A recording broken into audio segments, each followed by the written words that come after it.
Olá, meus alunos do terceiro ano. Vamos aqui para a nossa segunda aula, dando sequência na nossa aula passada. Só para a gente relembrar, na aula passada nós tratamos aqui sobre o Renascimento. Chegamos a concluir o Renascimento. Eu fiz o resumo, que nós tínhamos parado na época das aulas presenciais ainda no Renascimento. Aí eu fiz o resumo e concluí com vocês todo o conteúdo. Agora, dando sequência, nós vamos para o período do Barroco, que é o pós-Renascimento, certo? Então, vamos situar no tempo e eu vou começar a fazer a explicação para vocês da origem do Barroco, como que surgiu, o país que surgiu, principais artistas, principais características das obras, tudo nós vamos ver aqui no decorrer desses slides. Tá bom? Aqui é só uma imagem que registram várias obras do Barroco, não é só uma imagem, registra escultura e pintura também.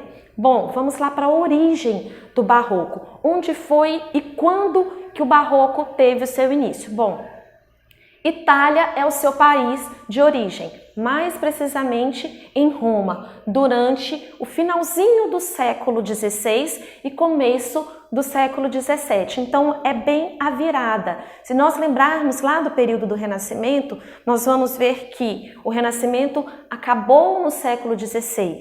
Então, o Barroco ele predominou no século XVII, mas ele teve o seu início lá no final do século XVI. Então, é sempre a transição de um período para o outro, coincide dos artistas produzirem obras no mesmo período. Ele foi pouco influente nos países protestantes. E como características de pintura, nós vamos ver a emoção sobrepondo a razão. Então, o que acontece aqui? O contraste entre Barroco e Renascimento. Renascimento, se nós não tem como nós falarmos do Barroco sem fazer uma comparação com o período do Renascimento, porque sempre que muda uma fase artística, essa fase artística nova que se inicia, ela está o quê? Rompendo com as características do passado. Então, se no Renascimento sobrepunha a razão sobre a emoção, então, para ser diferente, o Barroco vem rompendo com as obras do Renascimento, com as características do Renascimento e colocando a emoção sobre a razão. A extraordinária iluminação. Essas características de iluminação eu vou explicar para vocês no decorrer das obras.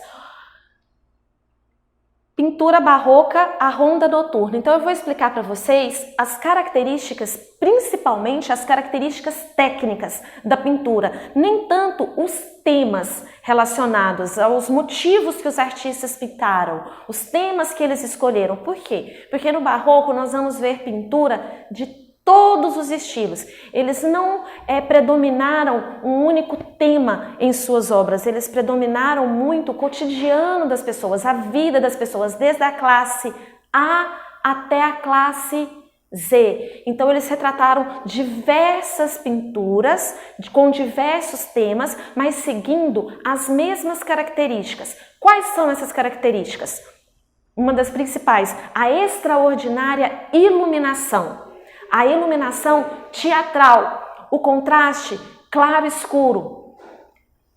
Tudo isso que eu falei se resume em contraste, claro-escuro, extraordinária iluminação.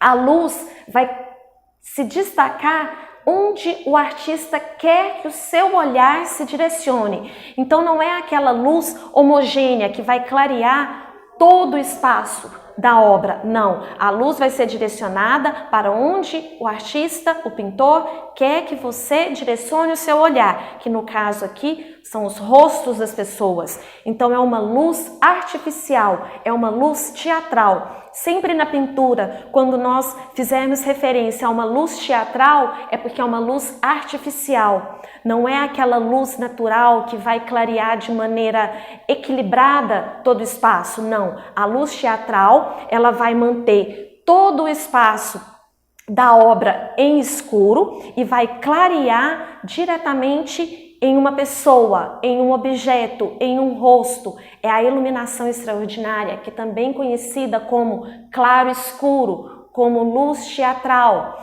Então vamos seguindo outros exemplos. Aqui a vocação de São Mateus, de Caravaggio, um dos principais artistas do Barroco. Então aqui a gente observa essa luz teatral, é como se ela estivesse saindo aqui do rumo da janela e direcionando também as pessoas.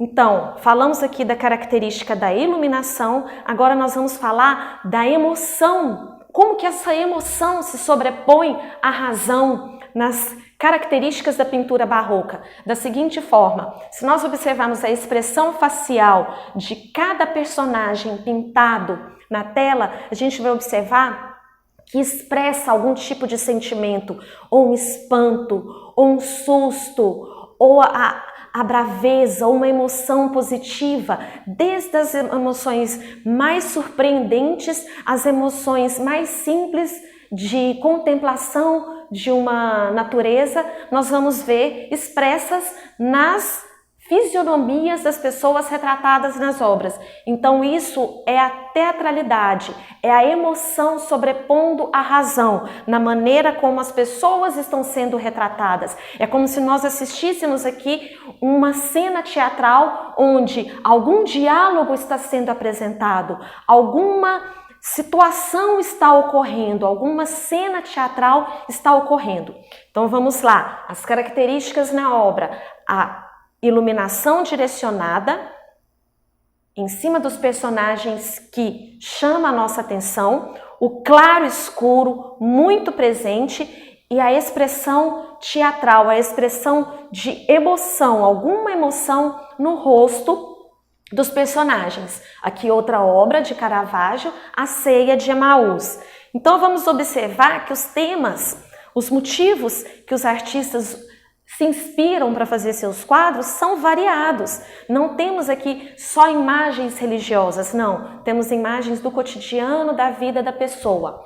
Aqui vamos observar a luz no caso vem na diagonal também, iluminando exatamente o que é para o nosso olhar observar mais na imagem. Vemos o contraste claro e escuro e vemos também a emoção presente na pessoa. Como eu falei, essas emoções são variadas, podem ser imagens de espanto, surpresa, susto.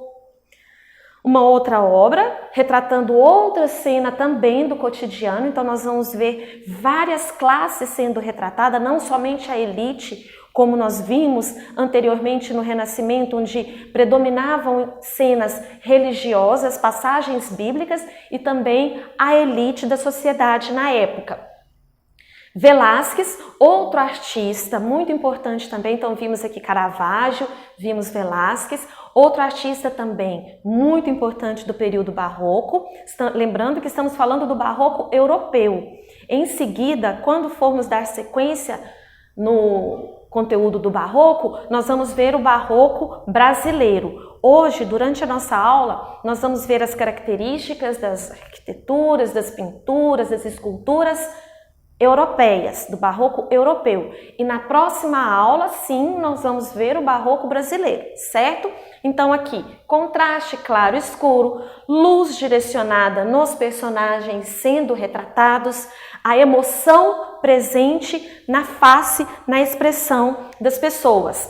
Rembrandt, Caravaggio, Velázquez, Rembrandt, outro artista, a lição de anatomia, outra imagem do cotidiano dos alunos de medicina desse período. Então aqui retrata uma aula de anatomia em que o professor explica a aula. Aqui temos vamos dizer, um cadáver que está sendo analisado anatomicamente e aqui seus alunos com uma certa expressão de surpresa, espanto, curiosidade, ou seja, retratando também emoção nas suas faces. O contraste claro e escuro é muito evidente em todas as obras do barroco. Observem que todo o fundo é muito escuro e a luz vem direcionando exatamente de maneira artificial no rosto das pessoas ou onde quer que o artista quer direcionar como tema central, principal da sua pintura. Agora nós vamos ver, eu vou falar aqui para vocês um pouco em relação à arquitetura e à escultura do barroco. Elas vão seguir as mesmas características, tanto da escultura como da arquitetura. O exagero, a dramaticidade também é presente nas esculturas do barroco, assim como na pintura. Então, o uso do dourado, o exagero na decoração é muito presente. Aqui é o baldaquino de São Pedro, da Igreja São Pedro, em Roma. Vamos observar o excesso de decoração. Então, o barroco nesse momento, qual foi o momento histórico que Roma estava passando, que a Itália, que a Europa estava passando? Os fiéis católicos estavam seguindo outras religiões que foram aparecendo neste período. E o que predominava culturalmente na religião era a religião, o cristianismo, o catolicismo. Então, nesse momento, a Igreja Católica viu perdendo seus fiéis para outras religiões e direcionou a arquitetura para chamar a atenção dos seus fiéis, no sentido de querer resgatar seus fiéis de volta para a igreja. Então, por isso, eles exageraram dramaticamente na religião, na decoração, em temas religiosos no interior, não só no interior, mas como no exterior das igrejas também. Baldaquino, aqui, é onde somente o Papa celebra a missa.